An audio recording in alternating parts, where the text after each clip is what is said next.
يا زائرين البيت خدوني معاكم، ده القلب من شوقه بقى تايه قدامكم. نفسي أشوف الكعبة بعيني ولو مرة، وأقول يا رب والدمعة تسبق كلامكم. في يوم عرفة السما مفتوحة للراجين، والرحمة نازلة على الخلق بالملايين. لا صوت يعلو غير دعاء متبتل، ولا قلب صاحي إلا وراجع لرب العالمين. يا لابسين الإحرام يبيض زي النور، ما بين لبيك ودموعكم بتولد سرور.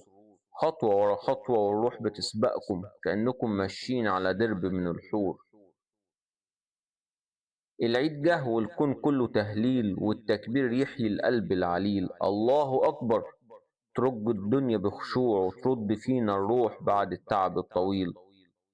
ريحة الشوارع صبحها مسك وعنبر، والضحكة طالعة من بيوت الفقير والأغنى أكتر. والكل لابس فرحة شبه الأطفال، كأن الرحمة نازلة على الخلق بتمطر. يا عيد يا ضحك على وش الحزين، يا جبر خاطر لقلوب التايهين.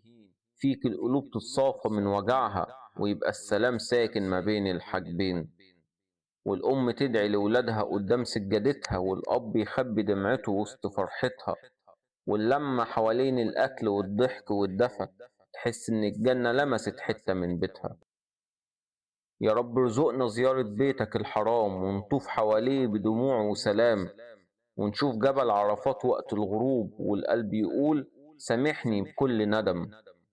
نفسي أقول لبيك من جوه الروح، وأسيب ورايا الهم والجراح تروح. وارجع كيومي اللي اتولدت فيه، لا ذنب باقي ولا قلب مجروح.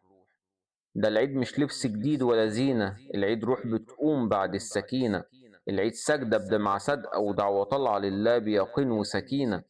صلي على الهادي شفيع الأمة، اللي بنوره بالطيب الغمة. وفي الليالي المباركة دي يا رب، اكتب لنا حج بيتك قبل ما تتم الرحلة.